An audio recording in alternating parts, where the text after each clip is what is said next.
All right, now we're back here. Put that away. I'll play with it some more and see if I can figure out how to make the reception on that a little bit better so we can utilize that some more to help show you guys a few things. If not, I'll have to do maybe separate videos and post those on for people to watch afterwards. But we'll play around with that some more. So like I said, we're back here, Grain Valley at the T-shape house shop combo.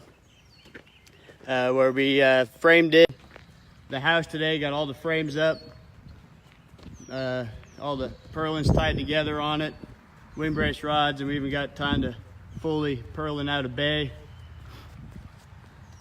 We also threw in a few windows here in front of the house, as well as a window and door here on the back side, and we'll continue that when we come back next week. You can see here, actually we'll go in the shop first.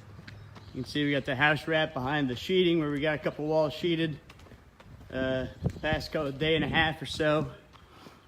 Got that complete to kind of get a little windbreak from that some of the winds. But here on the shop, since we're not finished in the inside, don't have openings, we were able to go ahead and use our standard windbrace rod X bracing that runs across. That helps with the wind loads running the length of the building.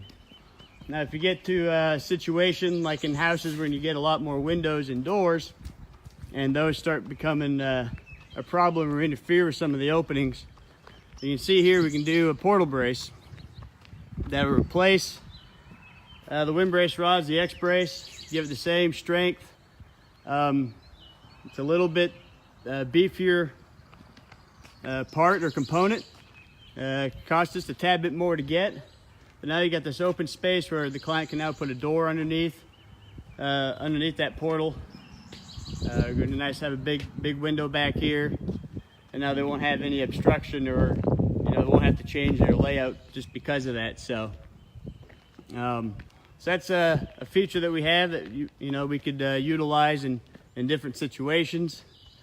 You can see here we're going to have just a small little valley that will have to frame up on the roof to tie the two together. Probably looking about 4 foot up from the peak or so, where the valley will cut in to the shop roof and get that buttoned together. Got a couple 10 by 8 garage doors, 14 by 12 garage door. Great benefit of the Perk building or our model. This one here in the shop's 4600, the 4-piece roof truss.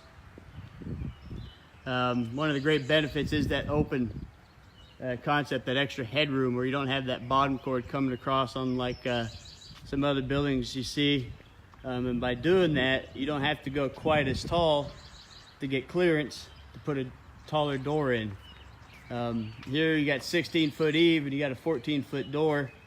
By even going to that beam end wall, that non-expandable, would gain even a few more feet of room, and you got plenty of room there to get your track in, regular radius. Don't have to get anything fancy like a low headroom or anything like that, and still keep the height of the building lower than you would on some other.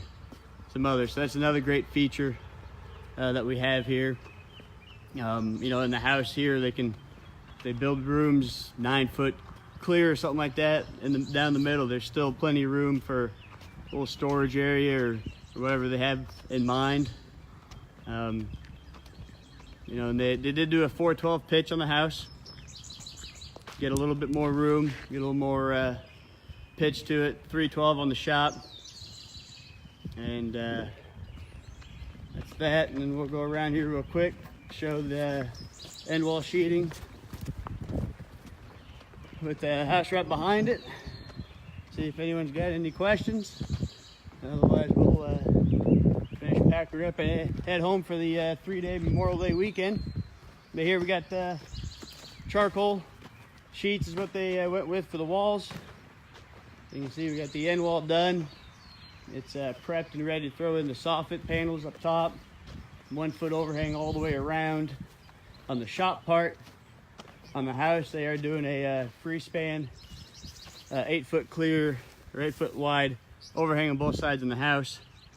And then there's the back sidewall sheeted as well. No windows, doors on either of these two walls. Good thing about a Perka though, as we've kind of mentioned before, with the wood girts tying everything together and the structure being, the frame being independent for its strength from that, where the frame handles all the loads on its own. If they decide a couple months down the road, year down the road, hey, I like to allow some more light or something like that, just grab a saw and some screws, frame yourself in the window anywhere you want it, and you don't have to check in with us to see if it alters the strength or anything, because it doesn't. Our building's designed to be flexible like that, to where you can change it anytime and any way you want by adding openings later on down the road. So that's was our week. We got pretty much all 5 days in. We did get some rain overnight earlier this morning.